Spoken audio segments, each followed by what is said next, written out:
November 9ರಂದು ಸಂಜೆ 4 ಗಂಟೆಗೆ ಹೊನ್ನಾವರ ಪಟ್ಟಣದ ಮೂಡುಗಣಪತಿ ಸಭಾಭವನದಲ್ಲಿ ಯಕ್ಷಗಾನ ಕಲಾವಿದ ಯಲಗುಪ್ಪ ಸುಬ್ರಹ್ಮಣ್ಯ ಹೆಗಡೆ ಅಭಿನಂದಿಸುವ ಯಲಗುಪ್ಪ ಯಕ್ಷಾರ್ಚನೆ ಕಾರ್ಯಕ್ರಮ ನಡೆಯಲಿದೆ ಎಂದು ಅಭಿನಂದನಾ ಸಮಿತಿಯ ಗೌರವಾಧ್ಯಕ್ಷ ರಾಜು ಭಂಡಾರಿ ಹೇಳಿದರು. ಪಟ್ಟಣದ ಶ್ರೀ ಮೂಡುಗಣಪತಿ ಸಭಾಭವನದಲ್ಲಿ ನಡೆದ ಮಾಧ್ಯಮ ಗೋಷ್ಠಿಯಲ್ಲಿ ಕಾರ್ಯಕ್ರಮದ ಕರಪತ್ರ ಬಿಡುಗಡೆಗೊಳಿಸಿ ಅವರು ಮಾತನಾಡಿದರು. 30 ವರ್ಷಗಳಿಂದ ಯಕ್ಷಗಾನ ಕಲಾವಿದರಾಗಿ ಸೇವೆ ಸಲ್ಲಿಸುತ್ತಿರುವ ಯಲಗುಪ್ಪ ಸುಬ್ರಹ್ಮಣ್ಯ ಹೆಗಡೆ ಅವರು ಪೆರಡೂರು ಮೇಳದ ಶಿವರಂಜನಿ ನೃತ್ಯದ ಮೂಲಕ ಇನ್ನಷ್ಟು ಜನಪ್ರಿಯತೆ ಗಳಿಸಿದರು. ಇವರು ಹರಿವಾಣ ನೃತ್ಯ, ಕೊಡಪಾನ ನೃತ್ಯದ ಹಲವು ಪ್ರಕಾರದ ನೃತ್ಯವನ್ನು ಯಕ್ಷಗಾನದ ವೇದಿಕೆಯ ಮೇಲೆ ಪ್ರದರ್ಶಿಸುವ ಮೂಲಕ ಹೊಸ ಪ್ರಯೋಗಕ್ಕೆ ಕಾರಣರಾದರು. 50 ವರ್ಷ ವಯಸ್ಸಿನ ನಂತರವೂ ಸ್ತ್ರೀವೇಷ ಕಲಾವಿದರಾಗಿ ಅಭಿನಯಿಸುವುದು ಸುಲಭದ ಮಾತಲ್ಲ. ಆದರೆ ಅವರು ಇಂದಿಗೂ ಬಹುಬೇಡಿಕೆಯ ಕಲಾವಿದರಾಗಿದ್ದಾರೆ. ಇವರ ಕಲಾ ಸೇವೆ ಗುರುತಿಸಿ ಯಲಗುಪ್ಪ ಯಕ್ಷಾರ್ಚನೆ ಕಾರ್ಯಕ್ರಮ ಆಯೋಜಿಸಲಾಗಿದ್ದು ಎಲ್ಲರೂ ಸಹಕರಿಸುವಂತೆ ಮನವಿ ಮಾಡಿದರು. 30 ವರ್ಷದ ಹಿಂದಿನಿಂದ ನೋಡಿದಂಥ ಕಲಾವಿದ ಅವರು ಸ್ಟಾರ್ ವ್ಯಾಲ್ಯೂ ಅವರಿಗೆ ಬಂದಿದ್ದು ನನಗೆ ತಿಳಿದ ಮಟ್ಟಿಗೆ ಪೆರಡೂರು ಮೇಳದಲ್ಲಿ ಒಂದು 2-3 ವರ್ಷ ಪೆರಡೂರು ಮೇಳ ಸ್ವಲ್ಪ ಬೆಲ್ಲಾಗ್ತಾ ಬಂದಾಗ ಶಿವರಂಜನಿ ಅಂತ ಒಂದು ಪ್ರಸಂಗ ಬಂತು.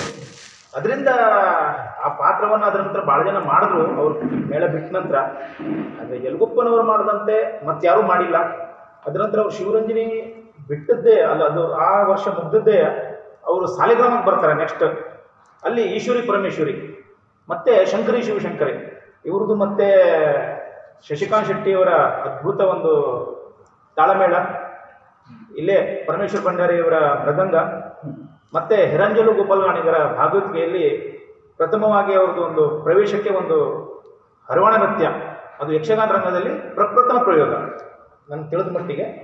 ಎಲ್ಲರೂ ತಪ್ಪಿದ್ರು ಕ್ಷಮಿಸಿ. ಒಂದು ಅದರ ಮುಂದಿನ ವರ್ಷ ಶಂಕರಿ ಶಿವಶಂಕರಿಯಲ್ಲಿ ಕೊಡಪಾಣ, ಅದರದ್ದು 3 ಕೊಡಪಾನವನ್ನು ಬಿಟ್ಟು ಅದನ್ನು ಕೂಡ ಒಂದು ಪ್ರಯೋಗ. ಹೀಗೆ ತನ್ನ ಯಕ್ಷಗಾನ ಜೀವಿತದುದ್ದಕ್ಕೂ ಕೂಡ ಹೊಸ ಹೊಸ ಪ್ರಯೋಗವನ್ನು ಮಾಡಿ ಕೆಲವರಿಗೆ ಸ್ಫೂರ್ತಿಯಾಗಿ, ಪ್ರೇರಣೆಯಾಗಿ, ಮಾದರಿಯಾಗಿ ಯಕ್ಷಗಾನ ರಂಗದಲ್ಲಿ ಇವತ್ತಿಗೂ ವಿದ್ಯಾಧರ ರಾವ್ ಅವರು ಹೇಳಿದಾಗೆ ಅತ್ಯಂತ ಬಹುಬೇಡಿಕೆಯ ಸ್ತ್ರೀವೇಷಧಾರಿಯಾಗಿ ಮಿಂಚ್ತಾ ಇದ್ದಾರೆ. ಯಾಕಂತ ಹೇಳಿದ್ರೆ 52-53 ಆದ ನಂತರ ಸ್ತ್ರೀವೇಷ ಸ್ವಲ್ಪ ಅದು ಬೇಡಿಕೆ ಕಡಿಮೆ ಆಗುವಂಥ ಸಮಯದಲ್ಲಿ ಇವರು ಮತ್ತು ಬೇಡಿಕೆಯ ಕಲಾವಿದರಾಗಿ ಬೆಳೀತಾ ಇರುವಂಥದ್ದು ಹೊನ್ನಾವರದವರಾಗಿ ನಮಗೊಂದು ಹೆಮ್ಮೆಯ ವಿಚಾರ.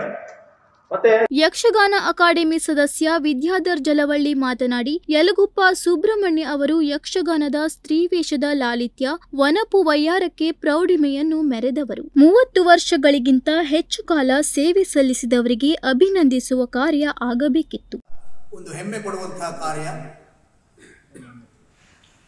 ನಮ್ಮ ಉತ್ತರ ಕನ್ನಡ ಜಿಲ್ಲೆಯಲ್ಲಿ ಅಪರೂಪವಾಗಿ ಇಂತಹ ಕಾರ್ಯಗಳು ನಡೆಯುತ್ತಾ ಇದೆ ಎನ್ನುವುದು.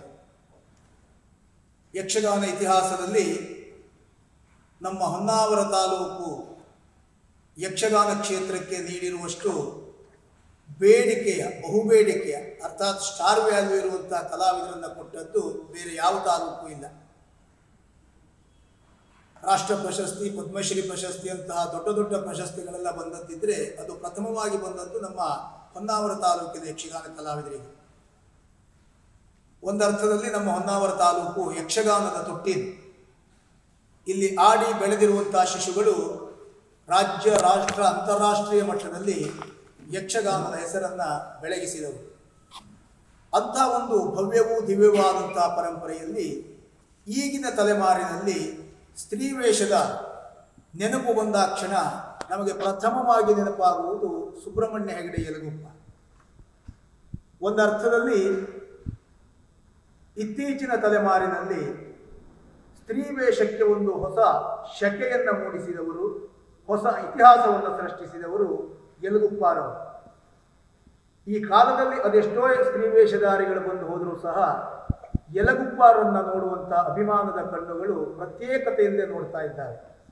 ಅದಕ್ಕೆ ಕಾರಣ, ಯಾವಾಗ ತಾನು ಬೇಡಿಕೆಯನ್ನು ಕುದುರಿಸಿಕೊಂಡು ಯಕ್ಷಗಾನ ಕ್ಷೇತ್ರದಲ್ಲಿ ಧುಮ್ಮಿಕ್ಕಿದ್ರು ಯಲಗುಪ್ಪರವರು, ಅದೇ ಬೇಡಿಕೆಯನ್ನು ಒಂದಿನಿತೂ ಕೊರತೆ ಬಾರದೇ ಇರುವ ಹಾಗೆ, ಕಡಿಮೆಯಾಗದ ಹಾಗೆ ಕಾಯ್ದುಕೊಂಡದ್ದಿದ್ದರೆ ಯಲಗುಪ್ಪದವರು ಮಾತ್ರ.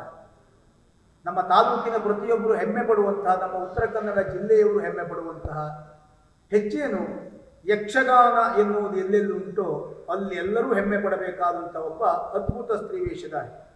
ಹಿರಿಯ ಕಲಾವಿದರಾದ ಪರಮೇಶ್ವರ್ ಭಂಡಾರಿ, ಯಲಗುಪ್ಪ ಸುಬ್ರಹ್ಮಣ್ಯ ಹೆಗಡೆ, ಯಕ್ಷಗಾನ ಸಂಘಟಕ ಅಶೋಕ್ ನಾಯ್ಕ್ ಜಡ್ಡಿಕೇರಿ, ಹವ್ಯಾಸಿ ಯಕ್ಷಗಾನ ಕಲಾವಿದರಾದ ಬಾಲಕೃಷ್ಣ ಪೈ, ಶ್ರೀನಿವಾಸ್ ಪೈ, ಗಜಾನನ್ ಹೆಗಡೆ, ನಾಗರಾಜ್ ಕಾಸ್ಕಂಡ್ ಇದ್ದರು.